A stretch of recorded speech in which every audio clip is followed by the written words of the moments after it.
Where will you find a day filled with fun for the entire family? Come to Mill Street Festival in downtown Plymouth on Saturday, July 14th from 9 a.m. to 4 p.m.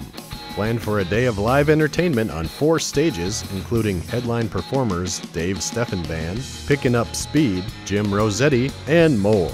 On the family stage, everyone will enjoy children's award-winning performer Mr. Steve Productions. And of course, the Plymouth Municipal Band makes their annual guest appearance. Shop till you drop at over 100 vendors and downtown merchants. Don't forget the Cheese Capital Cook-Off featuring local restaurants.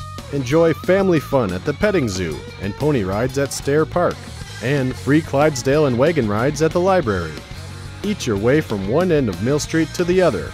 From kettle corn to Sheboygan County brats, you are sure to find it at the festival.